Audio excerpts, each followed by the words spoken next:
اسے کسی پارٹی یا کسی گروہ کی فوج بنا کے کسی دوسرے گروہ کے مقابلے میں یا کسی دوسری پارٹی کے مقابلے میں لانا ملک و قوم کے لیے انتہائی خطرناک ہوگا۔ ہمیں ٹھنڈے دل سے سوچنا ہوگا کہ اس صورتحال سے کس طرح نکلا جائے۔ اس صورتحال سے ہم جتنا جلدی نکلیں گے وہ ہمارے ملک و قوم کے مفاد کے عین مطابق ہوگا، اور جتنے ہم اس دلدل میں دستے چلے جائیں گے اتنا ہی خطرات ہمارے ارد گرد منڈلاتے رہیں گے۔ ناظرین،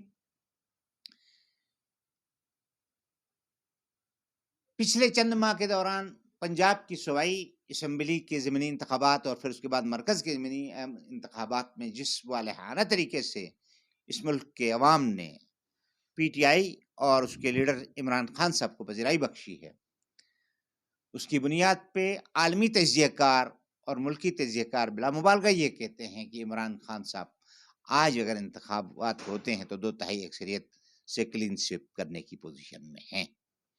ایسی حالت میں عمران خان بجا طور پہ یہ سمجھتے ہیں کہ ان کی حکومت کو راتوں رات ایک فیصلے کے ذریعے ہٹا دیا گیا، اور اس کے پیچھے وہ ایک اس خط کو، اس حوالے کو کوٹ کرتے ہیں جس میں ان کے وزیر اعظم ہوتے ہوئے امریکہ نے کسی ایسی طاقت کو مخاطب کر کے یہ فرما دیا تھا کہ پاکستان اگر امریکہ سے تعلقات چاہتا ہے تو عمران خان کو ہٹا دے۔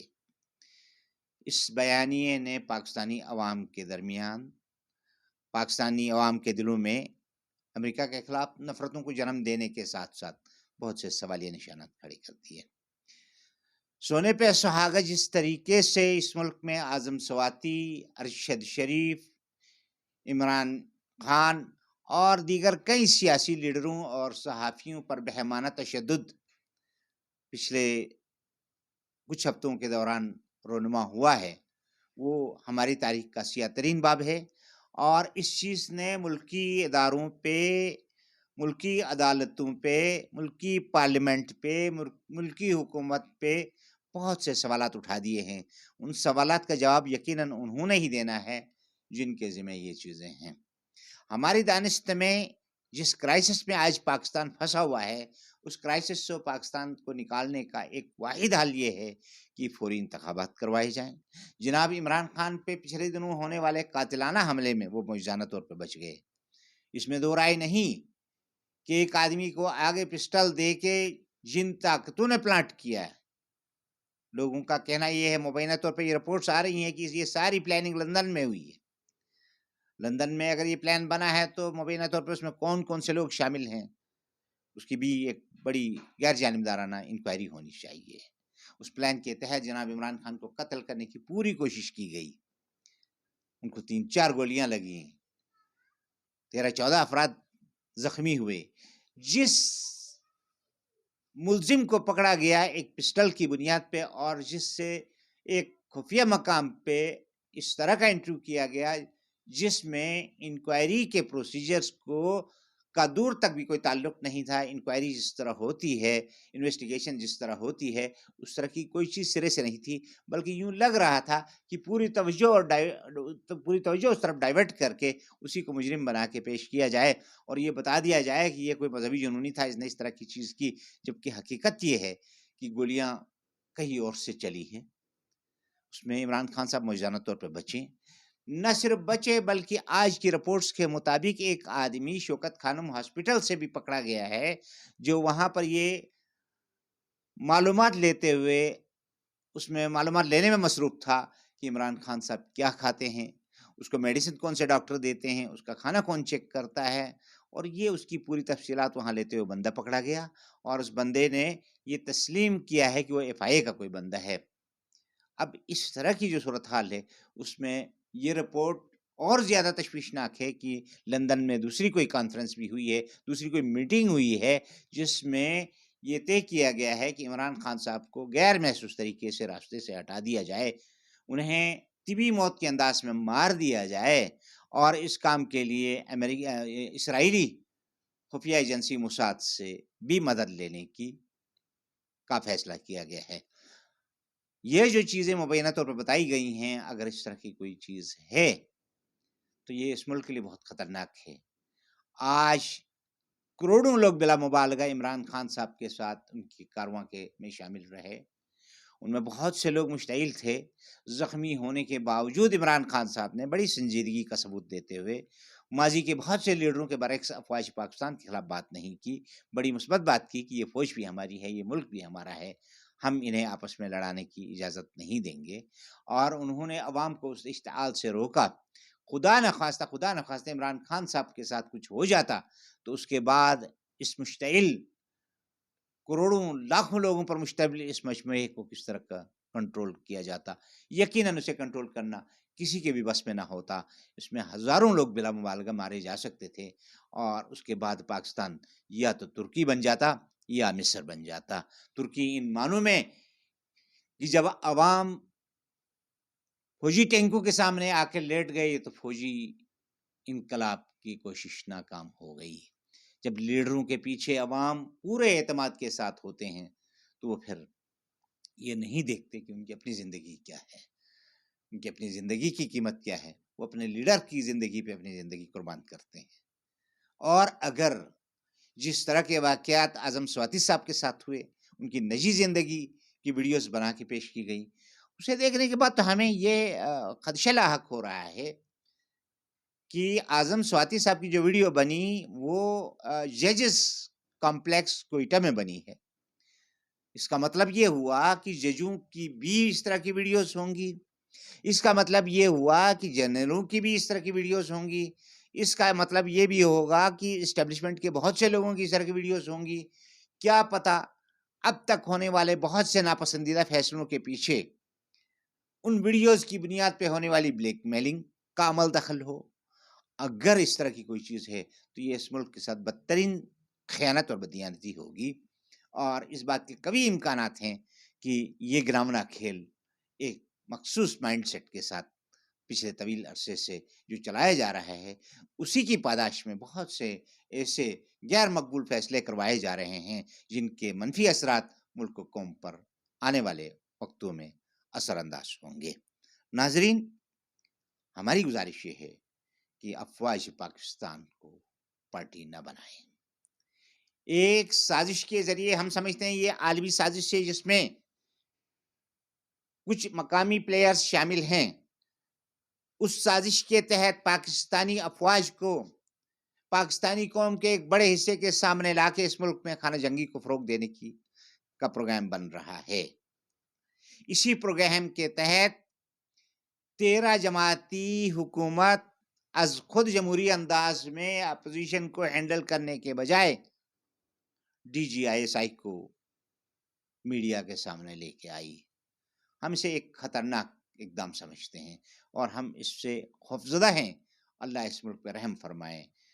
وہ جو ایک اشتعال ہے کرپشن کی وجہ سے، نیب کے قوانین ختم کرنے کی وجہ سے، لوٹ مار کے راستے کھولنے کی وجہ سے، جن پر اربوں ڈالر کی کرپشن ثابت تھے ان کو بری کر کے اقتدار کے ایوانوں تک پہنچانے کی وجہ سے، مہنگائی کی وجہ سے، انجسٹس کی وجہ سے عوام میں جو نفرتیں ہیں ان نفرتوں کو ایک پلاننگ کے تحت افواج پاکستان کی طرف ڈائیورٹ کرنے کی کوشش ہو رہی ہے.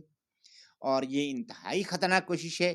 اس کوشش کو ناکام بنانے کے لیے ضرورت اس بات کی ہے کہ اس ملک میں فوری انتخابات کا اعلان کیا جائے، جناب عمران خان کو آن بورڈ لیا جائے، ان کی جان کی ضمانت دی جائے، ان کی جان کے تحفظ کو مقتدر قوتیں یقینی بنائیں.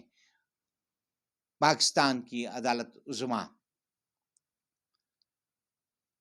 اس بات کا نوٹس لے کہ جس طرح کا بہیمانہ تشدد اس ملک میں بہت سے سینئر سٹیزنز پہ ہوا ہے، اس ملک کے بہت سے وفادار صحافیوں کے ساتھ ہوا ہے، وہ آئندہ کے لیے نہیں ہونا چاہیے. اس کے راستے بند ہونے چاہیے تاکہ اس قوم کا اعتماد اپنے ملک پر غیر متزلزل رہے.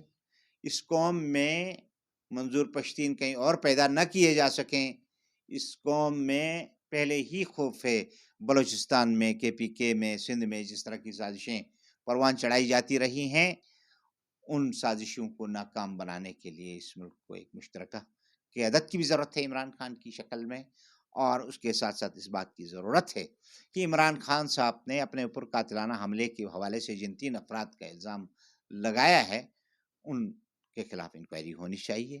ان کو عدالتوں کے سامنے آنا چاہیے۔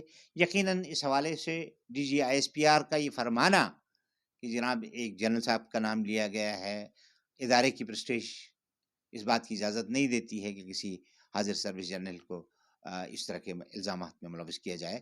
یقیناً یقیناً افواج پاکستان کو اس طرح کے معاملات میں ملوث نہیں کرنا چاہیے، لیکن جب اس طرح کے شکوک و شبہات پیدا ہوتے ہیں اور اس طرح کے سوالات جنم لیتے ہیں تو پھر ان کا ازالہ ضروری ہوتا ہے۔ اس میں کوئی قباحت نہیں ہے۔ اگر وزیر اعظم کو فوری طور پر ہٹانا ممکن نہیں ہے تو وزیر داخلہ رانا سلام اللہ کو ہٹا دینا چاہیے فوری طور پر ان کے عہدے سے۔ اس جنرل صاحب کو جس کے حوالے سے شکایات نہ صرف عمران خان صاحب نے کی ہے، اعظم سوادی صاحب نے کی ہے، ڈھکے چھپے الفاظ میں بہت سے صحافیوں نے کی ہے، انہیں کم سے کم اس جگہ سے دوسری جگہ پوسٹنگ ان کی جا سکتی ہے، اس لیے کہ ہمارے پیش نظر فوج ہے، فوج کا مفاد ہے، فوج کا وقار ہے، لیکن فوج سے کہیں اوپر جو اہم وقار ہے وہ اس ملک کا وقار ہے۔ فوج سے کہیں اوپر جو ہے اس ملک کی، اس مملکت کا وقار ہے، اس کے آئین اور دستور کا وقار ہے۔ ہم جب تک اپنے آئین اور دستور کے پابند نہیں ہوں گے، ہم سب جب تک بھائی بھائی بن کے ایک دوسرے کے حق کو تسلیم نہیں کریں گے، جب تک ہم میرٹ کو فروغ نہیں دیں گے، جب تک ہم کرپشن کے راستے نہیں روکیں گے، جب تک ہم مجرموں کو اقتدار میں لاتے رہیں گے، تب تک اس ملک میں قومی یکجہتی فروغ نہیں پا سکے گی۔ قومی یکجہتی کا تقاضا یہ ہے کہ اس قوم کو قوم بننے دیا جائے۔ روایتی حربے جن کے ذریعے اس سارے معاملے کو روکنے کی کوشش ہو رہی ہے وہ اب ناکام ہو گئے ہیں، ڈائمینشنز چینج ہو گئے ہیں۔ اس ملک کے ووٹ بینک کا ایک بڑا حصہ نوجوانوں پر مشتمل ہے، وہ مشتعل ہیں، وہ معاملات کو سمجھتے ہیں، وہ گہرائی تک جا کے چیزوں کو سمجھتے ہیں، انہیں مزید مشتعل نہ کیا جائے۔ ٹی وی چینلز پہ پابندی لگا کے ہم نے دیکھ لیا، ہم ناکام ہو گئے۔ ہم نے صحافیوں پہ تشدد کر کے دیکھا، ہم ناکام ہو گئے۔ پاکستان کو انتشار کی طرف نہ لے جائیے۔ اللہ نہ کرے ہم کسی مزید کسی اور مکتی بہانی کی مداخلت کے متحمل نہیں ہو سکتے۔ ہمیں اس کے راستے روکنے ہوں گے اور پاکستان کے حوالے سے یہ فیصلہ کرنا ہوگا کہ ہم پاکستان کو ترکی بنانا چاہتے ہیں یا مصر بنانا چاہتے ہیں۔ ہم نیک و بد حضور کو سمجھائے دیتے ہیں۔ ہماری گزارش یہ ہے کہ ہماری گزارش یہ ہے کہ آپ ہماری اس التجا پہ غور کیجیے۔ وہ لوگ جو فیصلے کرنے والے ہیں، چیف جسٹس پاکستان، افواج پاکستان کے اکابرین، موجودہ حکومت اور اپوزیشن۔ ناظرین، ہم اپنے اگلے پروگرام میں عمران خان کے بغیر PTI کے مستقبل پہ بات کریں گے، اس لیے کہ عمران خان صاحب پہ ایک قاتلانہ حملہ ہو چکا ہے، ان کی جان کو شدید خطرات ہیں۔ اس لیے انہوں نے وہ جو ایک نظریہ دیا ہے قومی وقار کا، قومی خودداری کا، اس نظریے کو زندہ رکھنے کے لیے ایک زندہ تحریک کی ضرورت ہے۔ PTI کو زندہ تحریک کیسے بنایا جا سکتا ہے، اس پہ بات ہوگی اگلے پروگرام میں۔ تب تک کے لیے اپنے میزبان عبدالبشیر خان کو اجازت دیجیے۔ فی امان اللہ۔ پاکستان زندہ باد۔